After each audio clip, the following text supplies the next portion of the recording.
ಮೈಸೂರಿನಲ್ಲಿ ಕಳೆಗಟ್ತಾ ಇದೆ ದಸರಾ ವೈಭವ. ಐತಿಹಾಸಿಕ ಫಿರಂಗಿ ಗಾಡಿಗಳಿಗೆ ಪೂಜೆಯನ್ನು ಸಲ್ಲಿಸಲಾಗಿದೆ. ನಗರ ಸಶಸ್ತ್ರ ಮೀಸಲು ಪಡೆಯಿಂದ ಈ ಪೂಜೆ ಪುನಸ್ಕಾರ. ಅರಮನೆ ಅಂಗಳದಲ್ಲಿರುವಂತಹ 11 ಫಿರಂಗಿ ಗಾಡಿಗಳಿಗೆ ಪೂಜೆಯನ್ನು ಮಾಡಲಾಗಿದೆ. ಚಾಮುಂಡಿಯ ಫೋಟೋ ಇಟ್ಟು ಪೂಜೆ ಸಲ್ಲಿಕೆ ಮಾಡಲಾಗಿದೆ. ಕುಶಾಲತೋಪು ಸಿಡಿಸಲಿಕ್ಕೆ ಈ ಫಿರಂಗಿ ಗಾಡಿಯನ್ನು ಬಳಕೆ ಮಾಡಲಾಗಿದೆ. ಜಂಬೂ ಸವಾರಿ ವೇಳೆ 21 ಬಾರಿ ಕುಶಾಲು ತೋಪುಗಳನ್ನು ಸಿಡಿಸಲಿಕ್ಕೆ ಬಳಕೆ ಮಾಡಿಕೊಳ್ಳಲಾಗುತ್ತೆ. ನಾಳೆಯಿಂದ ಡ್ರೈ ಪ್ರಾಕ್ಟೀಸ್ ಕೂಡ ಆರಂಭ ಆಗುತ್ತೆ. ನೋಡ್ತಾ ಇದ್ದೀರಿ ದೃಶ್ಯಾವಳಿಗಳಲ್ಲಿ ಮೈಸೂರು ದಸರಾ ಅನೇಕ ವಿಶೇಷತೆಗಳಿಂದ ಕೂಡಿದೆ. ವೈವಿಧ್ಯಮಯ ಸಂಪ್ರದಾಯಗಳಿಂದ ಕೂಡಿದೆ. ಒಂದೊಂದು ಸಂಪ್ರದಾಯವೂ ಕೂಡ ಐತಿಹಾಸಿಕ ಹಿನ್ನೆಲೆಯನ್ನು ಹೊಂದಿದೆ. ಈ ಪೂಜೆಯೂ ಕೂಡ ಐತಿಹಾಸಿಕ ಹಿನ್ನೆಲೆ ಹೊಂದಿದೆ. ಫಿರಂಗಿಗಳನ್ನು ಯಾಕೆ ಬಳಸ್ತಾ ಇದ್ರು? ಹಿಂದೆ ಯುದ್ಧ ಕಾಲದಲ್ಲಿ ಶತ್ರುಗಳ ಮೇಲೆ ಅಟ್ಯಾಕ್ ಮಾಡಲಿಕ್ಕೆ ಬಳಸ್ತಾ ಇದ್ರು. ಅಂತಹ ಫಿರಂಗಿ ಗಾಡಿಗಳಿವು. ಅಂತಹ ಫಿರಂಗಿ ಗಾಡಿಗಳು 21. ಆ 11 ಫಿರಂಗಿ ಗಾಡಿಗಳಿಗೆ ಪೂಜೆಯನ್ನು ಸಲ್ಲಿಕೆ ಮಾಡಲಾಗ್ತಾ ಇದೆ. ಚಾಮುಂಡಿಯ ಫೋಟೋ ಇಟ್ಟಿದ್ದಾರೆ, ಫಿರಂಗಿ ಗಾಡಿಗಳಿಗೆ ಪೂಜೆ ಮಾಡಿದ್ದಾರೆ. ಜೊತೆಗೆ ನಾಳೆಯಿಂದ ಡ್ರೈ ಪ್ರಾಕ್ಟೀಸ್ ನಡೆಯುತ್ತೆ. ಒಂದು ಅಣಕು ತರಬೇತಿಯ ರೀತಿಯಲ್ಲಿ ನಡೆಯುತ್ತೆ.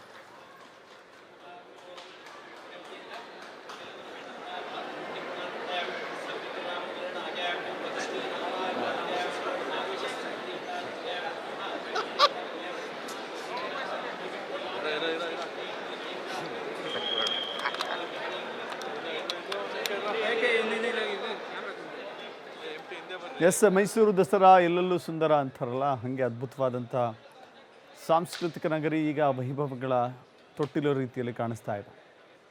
ವಿಶೇಷ ಪೂಜೆಗಳೊಂದಿಗೆ ಆರಂಭ ಆಗ್ತಾ ಇದೆ. ಹೇಳಿ ಕೇಳಿ ಆಗ ಈ ಸಶಸ್ತ್ರ ಪೊಲೀಸರಿಗೇನು ಪೂಜೆ ಮಾಡ್ತಾ ಇದ್ದಾರೋ ಆಗ ಸೈನಿಕರು ಇದನ್ನು ಬಳಕೆ ಮಾಡ್ತಾ ಇದ್ರು. ಈ ವಾಹನದಲ್ಲಿ ಫಿರಂಗಿಗಳನ್ನು ತೆಗೆದುಕೊಂಡು ಹೋಗಿ ಶತ್ರುಗಳ ವಿರುದ್ಧ ಪ್ರಯೋಗ ಮಾಡಲಾಗ್ತಾ ಇತ್ತು. ಈಗ ಸಶಸ್ತ್ರ ಮೀಸಲು ಪಡೆ ಅಂತ ನಾವೇನು ಹೇಳ್ತೀವಿ, KSRPನೋ CARO, ಈಗ ಆರ್ಮ್ಡ್ ಫೋರ್ಸಸ್ ಅವರಿಗೆ ಪೂಜೆಯನ್ನು ಸಲ್ಲಿಕೆ ಮಾಡ್ತಾ ಇದ್ದಾರೆ. ದಸರಾ ಹಬ್ಬದ ಸಂದರ್ಭದಲ್ಲಿ ಕುಶಾಲ ತೋಪು ಸಿಡಿಸಲಿಕ್ಕೆ ಈಗ ಬಳಕೆ ಮಾಡಿಕೊಳ್ಳಲಾಗುತ್ತೆ. ಕಾಲ ಬದಲಾಗಿದೆ. ಈಗ ಅನೇಕ ರೀತಿಯ ಅಡ್ವಾನ್ಸ್ಡ್ ವೆಪನ್ಗಳೆಲ್ಲ ನಮ್ಮ ಪೊಲೀಸರ ಕೈಯಲ್ಲಿದ್ದಾವೆ. ಆದರೆ ಹಳೆಯ ನೆನಪುಗಳು, ಹಳೆಯ ಸಂಪ್ರದಾಯ, ಅದು ಹೆರಿಟೇಜ್, ಅದನ್ನು ಕ್ಯಾರಿ ಫಾರ್ವರ್ಡ್ ಮಾಡಬೇಕು. ಆ ಕಾರಣದಿಂದಾಗಿ ಈಗ ಚಾಮುಂಡಿ ಫೋಟೋ ಇಟ್ಟು ಅದನ್ನು ಪೂಜೆ ಮಾಡಲಾಗ್ತಾ ಇದೆ.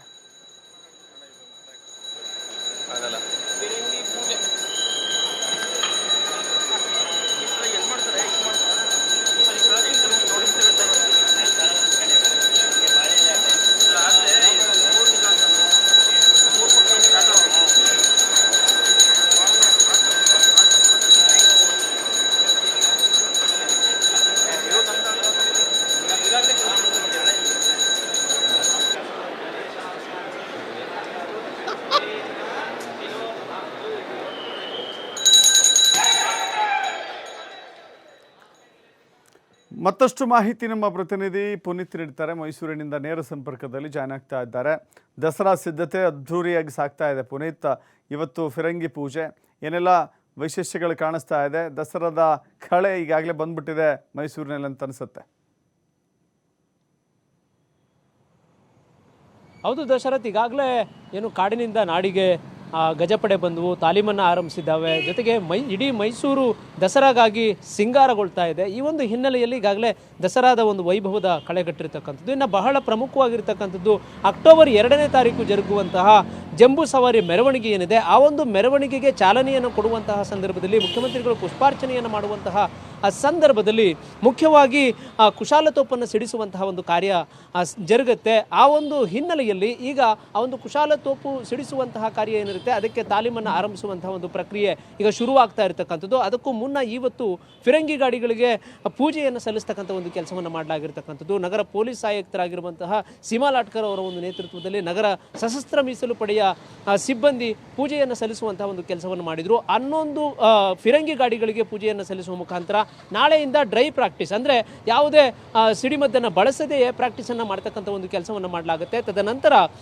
ಏನು ಜಂಬೂ ಸವಾರಿಯ ಒಳ ಸಮಯದಲ್ಲಿ 3 ಬಾರಿ ಒಂದು ಸಿಡಿಮದ್ದನ್ನು ಸಿಡಿಸುವಂತಹ ಒಂದು ತಾಲೀಮನ್ನು ಮಾಡಲಾಗುತ್ತೆ. ಆ ತಾಲೀಮನ್ನು ಮಾಡಿದ ನಂತರ ಫೈನಲ್ ಆಗಿ ಜಂಬೂ ಸವಾರಿ ಮೆರವಣಿಗೆ ದಿನ ಕುಶಾಲತೋಪನ್ನು ಸಿಡಿಸುವಂತಹ ಒಂದು ಕೆಲಸ ಆಗುತ್ತೆ. ಇದರ ಪ್ರಮುಖವಾದಂತಹ ಉದ್ದೇಶ ಅಂತ ಹೇಳಿದರೆ ಗಜಪಡೆ ಜೊತೆಗೆ ಕುದುರೆಗಳು ಆ ಒಂದು ತಾಲೀಮಿನ ಸಂದರ್ಭದಲ್ಲಿ ಭಾಗಿಯಾಗ್ತವೆ. ಯಾಕೆಂತ ಹೇಳಿದರೆ ಜಂಬೂ ಸವಾರಿಯ ಸಂದರ್ಭದಲ್ಲೂ ಕೂಡ ಆ ಕುದುರೆಗಳು ಜೊತೆಗೆ ಆನೆಗಳಿರ್ತಕ್ಕಂಥ ಒಂದು ಹಿನ್ನೆಲೆಯಲ್ಲಿ ಆ ಒಂದು ಸದ್ದು ಗದ್ದಲಕ್ಕೆ ಗಾಬರಿಗೊಳ್ಳದೇ ಇರತಕ್ಕಂಥ ಒಂದು ಹಿನ್ನೆಲೆಯಲ್ಲಿ ಅವನ್ನು ಟ್ರೈನ್ ಅಪ್ ಮಾಡ್ತಕ್ಕಂಥ ಒಂದು ಕೆಲಸ ಆಗ್ತಾ ಇರತಕ್ಕಂಥದ್ದು. ಅದಕ್ಕೆ ಆ ಒಂದು ತಾಲೀಮಿಗೂ ಮುನ್ನ ಇದೀಗ ಫಿರಂಗಿ ಗಾಡಿಗಳಿಗೆ ಪೂಜೆಯನ್ನು ಸಲ್ಲಿಸ್ತಕ್ಕಂಥ ಒಂದು ಕೆಲಸವನ್ನು ಅರಮನೆಯ ಅಂಗಳದಲ್ಲಿ ಮಾಡಲಾಗಿರ್ತಕ್ಕಂಥದ್ದು. Dasharath, thank you Puneeth.